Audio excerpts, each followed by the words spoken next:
Tenemos que hablar del presente de River. River en el Monumental, obviamente que se ha convertido en un equipo muy difícil de vencer, más allá de los baches futbolísticos que pudimos haber visto en partidos como en Central Córdoba, como contra Tigre. Hemos visto desarrollos del encuentro en el cual muchos problemas se han visto a través de la pérdida de la pelota, muchos problemas se han visto en lo que tiene que ver con la tenencia, muchos problemas se han visto en cuestiones que tienen que ver con los laterales. Los laterales de River han tenido una media temporada desde enero hasta esta parte en la cual ninguno se ha logrado destacar y ninguno se ha podido ganar el puesto. Y si tenemos que basarnos pura y exclusivamente a la continuidad, el único que se puede decir que se pudo destacar y no tuvo tampoco tanto trayecto para hacerlo, estamos hablando de Agustín Santana. Enzo Díaz viene de 10 partidos por lo menos de un nivel muy bajo.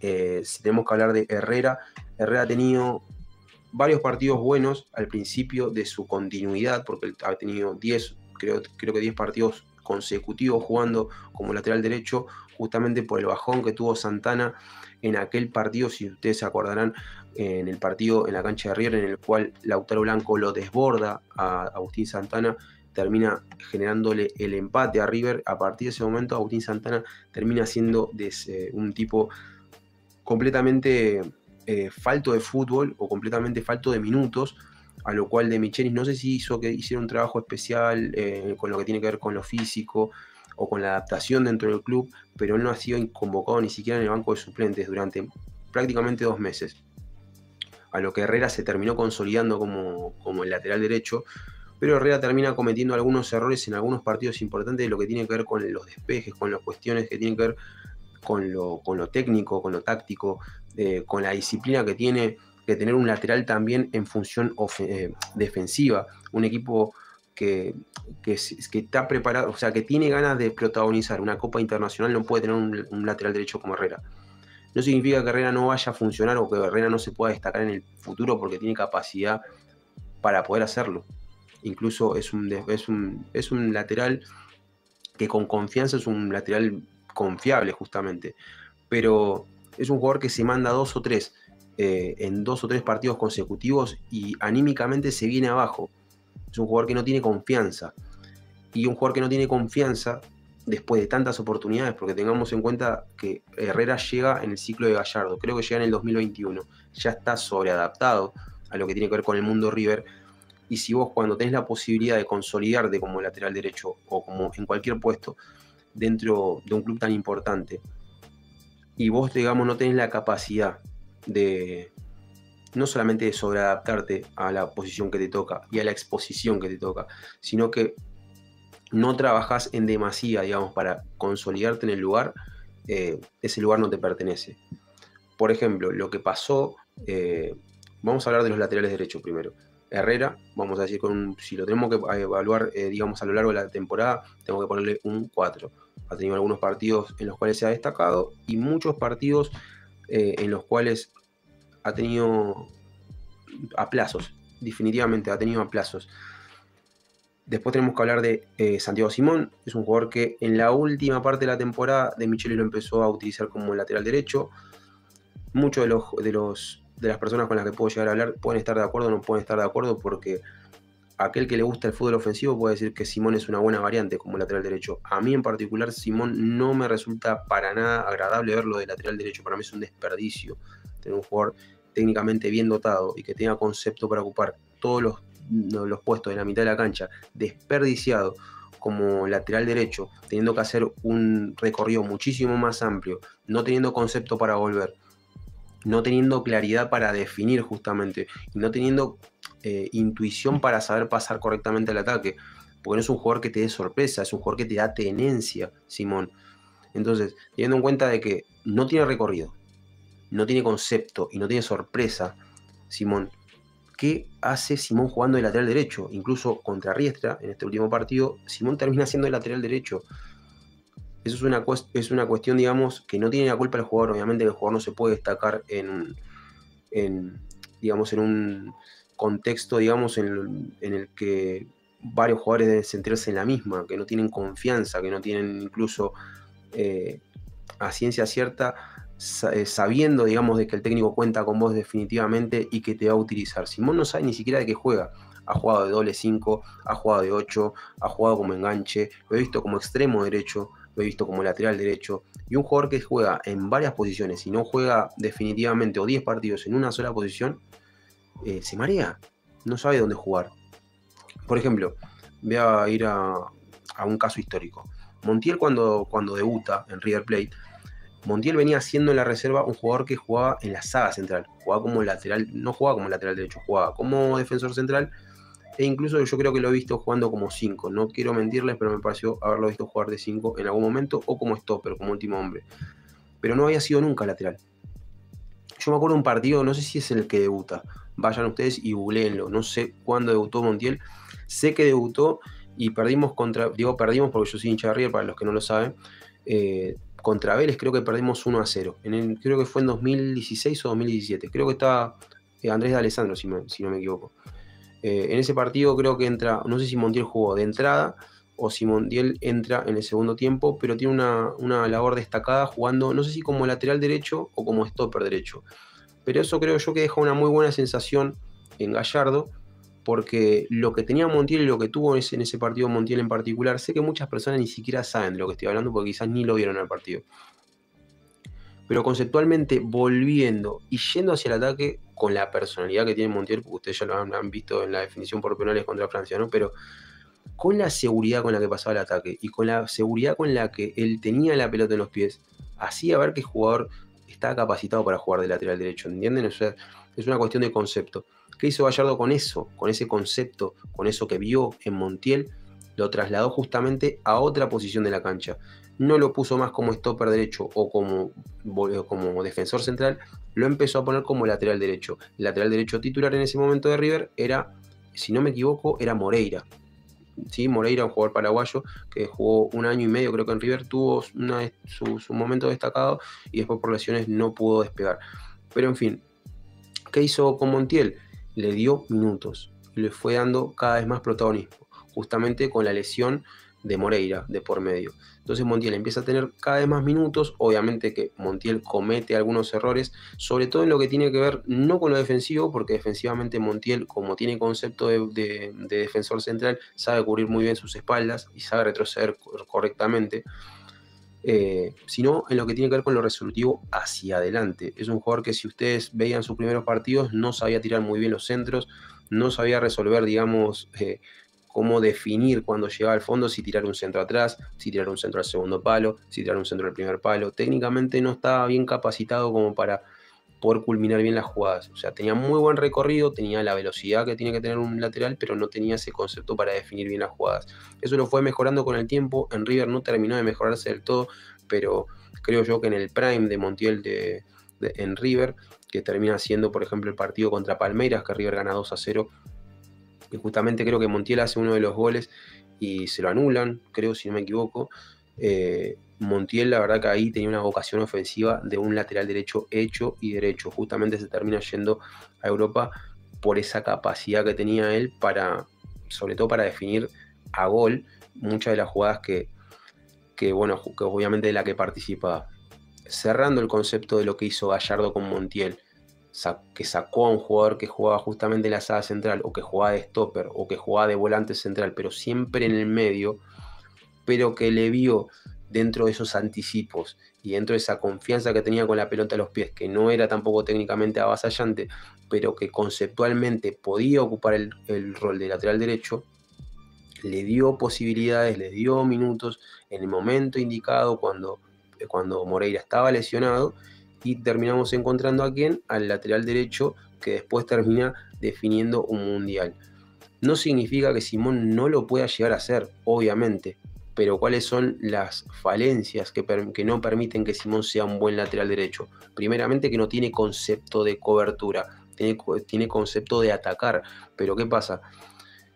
Simón, cuando jugaba de 8 con Gallardo, que hacía más o menos el mismo recorrido que hacía en su momento Carlos Sánchez en River, Simón era un jugador que asociativamente sorprendía en combinaciones, pero no era sorpresivo por tirar buenas diagonales, o porque era sorpresivo porque tenía muy buenos desmarques.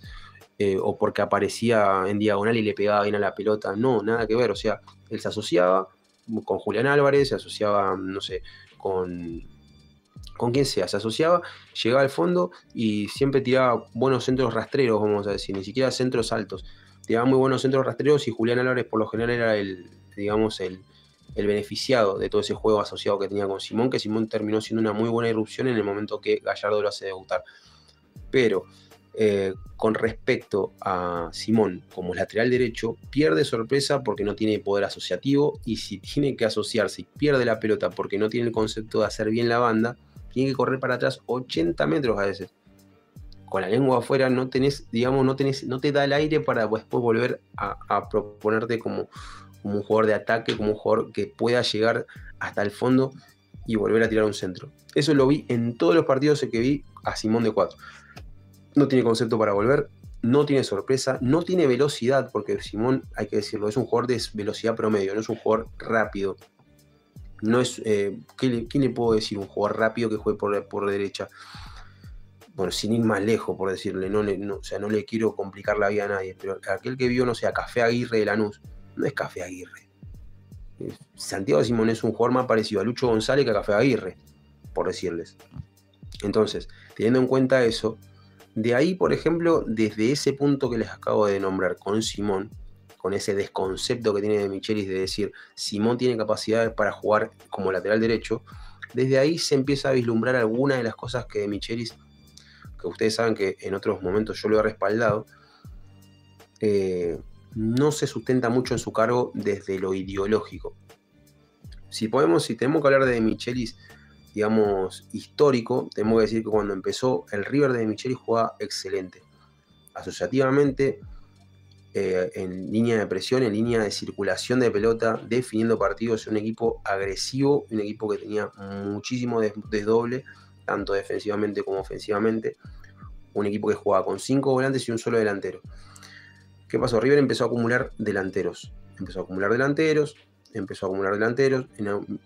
algunos partidos ustedes lo habrán visto: Colidio por izquierda, Solari por derecha, Borja de 9. Jugadores como Solari jugando únicamente de extremo y Colidio únicamente jugando de extremo, para mí en River no sirve. ¿Por qué? Porque a la hora de retroceder, jugadores con ese concepto ofensivo les cuesta retroceder con el lateral cuando tienen que retroceder. Entonces vos ya le cedes al rival 2 posiciones más que atacar. Porque hoy en el fútbol de hoy en día, el único que no podría llegar a presionar en el caso de que River prescinda de un jugador para presionar podría ser Borja, porque no tiene incluso la capacidad, no sé, física como para poderlo hacer. Es un jugador pesado, es un jugador que quizás va y presiona 2 o 3 veces, pero tímidamente. Uno puede prescindir de un solo jugador para para hacer incluso hasta dar una ventaja, pero no puedes dar la ventaja de que 3 jugadores no vuelvan.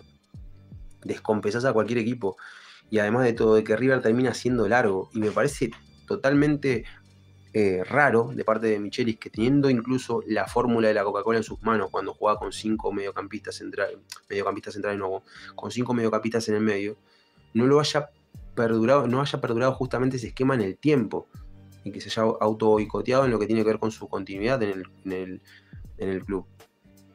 A ver, de Michelis, Martín de Michelis no es un mal tipo, no es un tipo que me genere un mal aspecto, o que me genere una, no sé, por decirle, ¿cómo les puedo decir?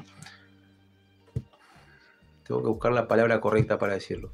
A ver, Martín de Michelis no es que me genera una total desconfianza, no es que me genera a mí una visión, digamos, de un tipo endeble. Me parece un tipo que hasta razonablemente plantea los equipos con un concepto que él tiene justamente basado en torno a los jugadores que tiene.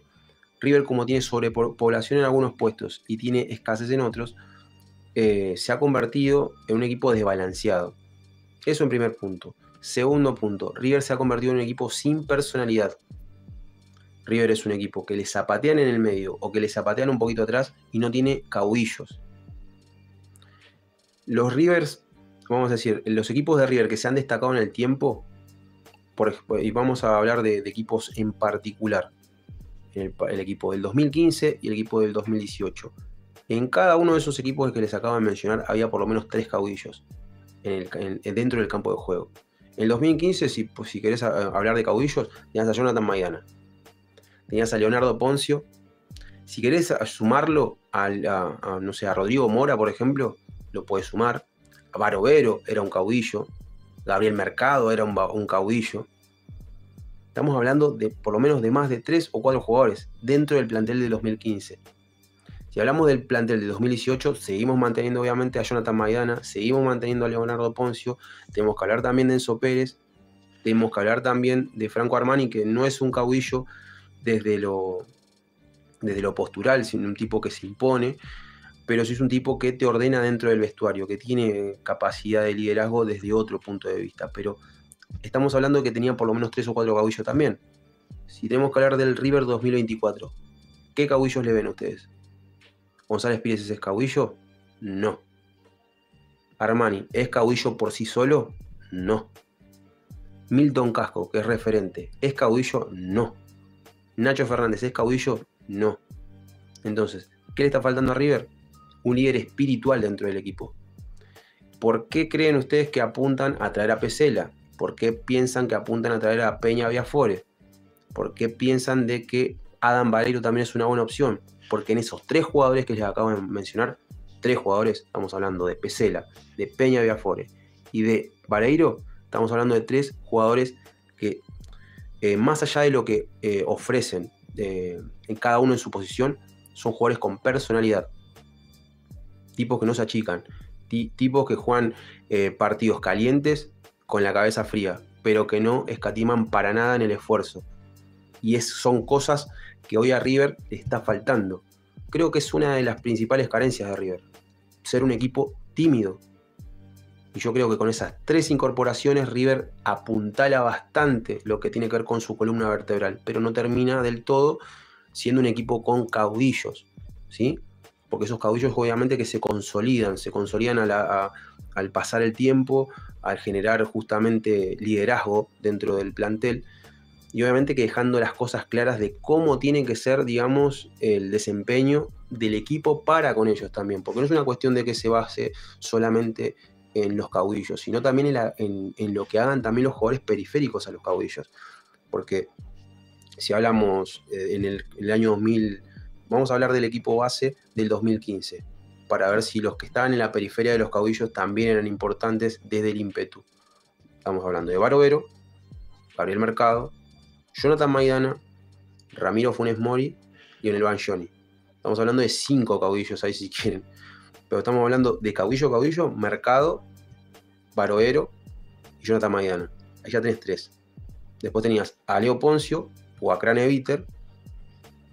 Ahí creo que a veces incluso jugaban el doble 5. Carlos Sánchez, que no era un caudillo, pero que empujaba también desde lo que tenía que ver con ida y vuelta. El Chino Rojas, que también es un tipo que no escatimaba para nada lo que tiene, obviamente un jugador de mucho más perfil bajo, vamos a decir, un jugador más de lo que tiene que ver con Milton Casco, tipo así de un perfil muy bajo.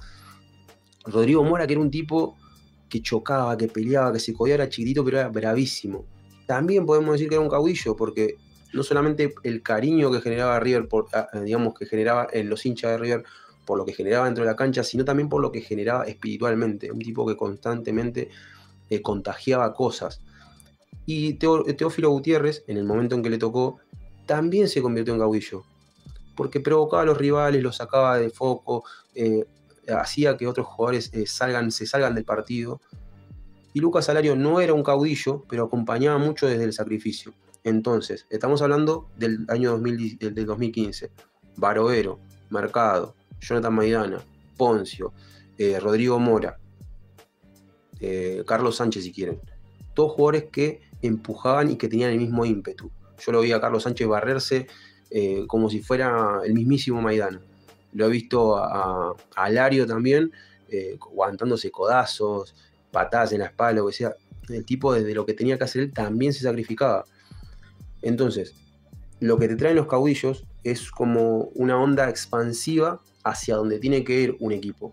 River hoy en día, al no tener caudillos, no tiene una onda expansiva, obviamente, que haga que los jugadores por lo menos se alerten a querer hacer algo distinto. ¿Qué pasa? En la defensa no hay un líder, no hay una voz de mando que diga, vamos por acá. No hay un tipo que le vaya a hablar al árbitro incluso. Si tenemos que comparar liderazgo, por ejemplo, de Jonathan Maidana con Leandro González Pires, que es un jugador experimentado dentro del fútbol argentino, no se puede comparar en absoluto. Es un jugador que ni siquiera impone desde lo futbolístico, González Pires. No es intimidante para absolutamente nadie. Y es un jugador que viene condicionado desde aquellos superclásicos en los cuales que cometió muchísimos errores. Y eso quizás no digo que lo deshabilita, pero obviamente que no le da potestad a él de poder ejercer ese liderazgo que tiene que tener por la edad y por el peso específico de su experiencia. Paulo Díaz podría llegar a ser un tipo que acompañe un liderazgo como el de Pesela, por ejemplo, o como el caso de Vareiro. Es un tipo que puede apuntalar muy bien el vestuario, pero es un tipo que no se lo ve tampoco muy involucrado en lo que puede llegar a pasar, no sé, en una trifulca que se puede armar en el medio del partido. Sin ir más lejos, creo que a Diablito Echeverri ayer en el partido, justo ahora se me vino a la mente, no sé por qué, creo que le pegaron una patada y los que lo fueron a defender o los que fueron a dar cara por él fueron Mastantuono y creo que fue Roberto. Y vos decís, ¿dónde estaba González Pires? ¿Dónde estaba Milton Casco en ese momento? ¿Dónde estaba, no sé, Villagra? No estaban haciendo nada, o sea, dejan que la situación pase, que los jugadores lo maltraten, que le peguen, lo que sea, y eso habla de la falta de personalidad de un caudillo. ¿Me entienden? Y como digo, no tiene que ser solamente uno, tienen que ser muchos los caudillos, o por lo menos uno por línea. Y yo no digo que Peña Viafores sea un caudillo, pero desde lo postural es un tipo que deja absolutamente todo en la cancha. Todo. Aquel que vio o el que puede llegar a ver videos obviamente de Peña Viafores jugando con la camiseta de Lanús, se va a dar cuenta de lo que le estoy diciendo es cierto. Entonces, el problema de River radica en que no tiene caudillos, no tiene líderes dentro del vestuario, o quizás si los tiene, son líderes que no imponen desde la presencia, ¿sí? Y les falta justamente desde lo presencial jugadores que golpeen la mesa y digan, loco, despertémonos, porque partiendo de la base que la cabeza de todo esto que se viene generando, es un tipo tan endeble como De Michelis, que es un tipo endeble para opinar, es un tipo endeble hasta para ir a saludar a otro colega suyo. Es un tipo que parece totalmente endeble, un tipo totalmente frágil, es un tipo muy inteligente porque seguramente parte de ese sendero victorioso que tuvo al principio tiene que ver con su inteligencia y con su capacidad para liderar desde lo futbolístico. Pero desde lo espiritual, De Michelis, sinceramente, siento que ya ha cometido suficientes equivocaciones como para tener que cesantearse su cargo hace mucho tiempo en otro club. Se le ha dado las oportunidades del caso porque obviamente no ha tenido un gran porcentaje de derrotas, pero sí ha tenido derrotas significativas o partidos significativos en los cuales ha demostrado que no estuvo a la talla, que no estuvo al nivel. Y siento que River no se merece llegar al punto de que tengan que echarlo a De Michelis, porque incluso históricamente River no ha sido un club que se ha destacado por tener procesos largos con sus directores técnicos. Podemos hablar de 4 o 5 casos, pero por decirle casos, no sé, de técnicos que han pasado en el último tiempo, por decir, Almeida ha estado 1 año y medio, 2 años, Pasarela habrá estado 2 años, bueno, no hablemos de JJ porque Astrado ha estado creo que 1 año y medio y 1 año. El Pelado Díaz en el último tiempo creo que estuvo 1 año y medio, no estuvo más que eso. Entonces River no se ha caracterizado por tener procesos largos durante sus gestiones. La excepción a la regla fue obviamente que Marcelo Gallardo, que fue no solamente la mente que justamente ideó todo ese proceso victorioso que tuvo River a lo largo de su historia, que fue el mejor para mí de la historia, que fue el ciclo de Marcelo Gallardo, sino que también se convirtió en el escudo protector en el cual los dirigentes podían dormir tranquilos todas las noches sabiendo de que toda la presión y todo recaía en Gallardo, obviamente. Y también habiendo dejado esa huella tan grande e indeleble dentro de una institución tan grande como River, cualquiera que viniese después iba a sentir la presión o iba a sentir un tambaleo en algún momento.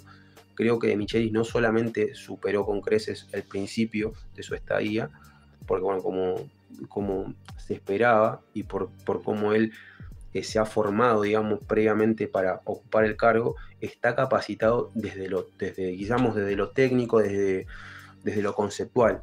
Pero espiritualmente, como digo, hay veces que si un técnico no puede convencer a un jugador o no puede convencer a un grupo de jugadores de que la idea detrás del proyecto deportivo de este año se desarrolle correctamente, yo creo que si no le brindas una convicción de tu parte a los jugadores y los jugadores no te creen ya, creo que el mejor ejemplo de lo que estoy diciendo pasó con Fernando Gago hace muy poco.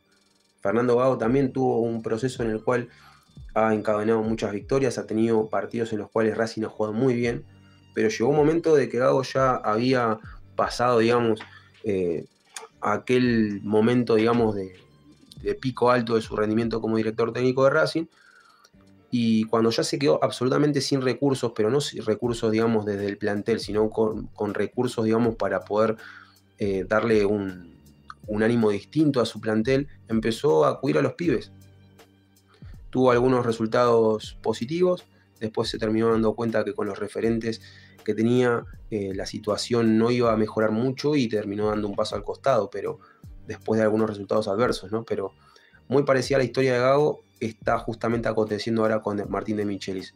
Creo que si él dejara el cargo, vamos a decir mañana, para nada sería un fracaso su paso en River, para nada, pero como todo proceso, hay algunos procesos que se pueden mantener en el tiempo, porque quizás el que está a cargo justamente de ese proceso tiene las cosas muy claras o está muy convencido de lo que puede llegar a lograr, porque ya lo ha experimentado, porque ya lo ha logrado, o porque simplemente el equipo pierda o tenga algún tipo de desliz, digamos, dentro del recorrido de un campeonato, de una competencia, le siga creyendo al técnico, siga creyendo en lo que propone. Y yo siento que los jugadores ya no le creen a De Michelis.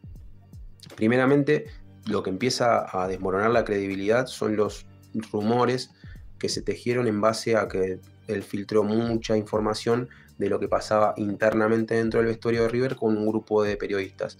Eso termina quitándole un poquito de credibilidad, muchos jugadores quedaron mirándolo como de reojo, el plantel se depuró un poco, pero muchos de esos jugadores que han vivido esa misma situación siguen manteniéndose dentro del plantel, y hay muchos jugadores que también han perdido su posibilidad, digamos, de continuar o de tener continuidad, quizá por un poco quizá por bajos rendimientos, quizá por caprichos del técnico, pero el técnico ha deshecho muchísimas cosas que ha hecho bien y fue su principal enemigo en ese sentido. Fue el primero que conspiró en su futuro, digamos, en lo que tiene que ver con el largo plazo en River en su momento.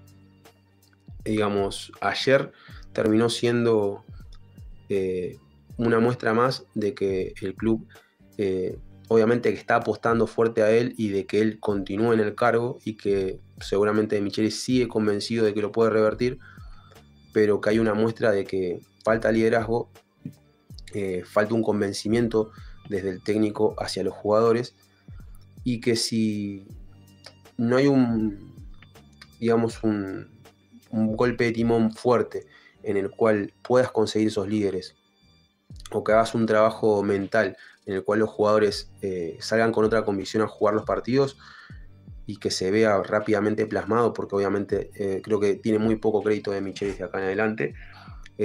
Siento de que De Michelis no debería disputar los partidos contra Talleres en los octavos de final de la Copa Libertadores, y no es porque sea dramático. Ustedes saben que a Martín De Michelis yo lo he bancado, pero como todo proceso, uno tiene que evaluar lo que viene haciendo. Es en todos los procesos de la vida, no solamente en lo que tiene que ver con lo futbolístico, pero si una persona se siente capacitada de ocupar un lugar y de repente todos los resultados que viene teniendo son malos, tiene que sentarse a evaluar si el que está equivocado es uno o si el que está equivocado son los otros. Y es raro de que un equipo con tantas buenas individualidades en conjunto no esté funcionando, es raro. Porque River se ha basado en sus últimas victorias a individualidades como Echeverri, a goles como los de Borja y algún que otro buen partido de Paulo Díaz. Nada más, no podemos decir que se destacó en algo en particular. No hay jugadores que han pasado la medianía dentro de River en estos últimos partidos. Entonces, si hay 20 y pico de jugadores que no están convencidos de lo que vos les brindás día a día, creo yo que es cuestión de que en esta especie de vacaciones que va a tener River hasta el 1 de julio, revea de Michelis si verdaderamente tiene que continuar en el cargo, y si puede cambiar, y si hubiese algo que tiene que cambiar la postura que está teniendo en torno a las decisiones que va tomando. Y sobre todo en cambiarle el chip a los jugadores que se animen a ser caudillos o que den un paso al frente los que sienten que están capacitados de llevar espiritualmente a un equipo como River, que obviamente lo necesita. Porque si vamos a la vereda de enfrente, hay muchos caciques, si se quiere. Lema es un cacique, Rojo es un cacique, Benedetto a su manera era un cacique también, Chiquito Romero es un cacique, Advíncula es un cacique, Cavani es un cacique. Y desde lo espiritual, Boca muchas veces gana partidos y uno no sabe por qué. Porque futbolísticamente quizá no está del todo capacitado. Ahora ya vamos a pasar a hablar de Boca.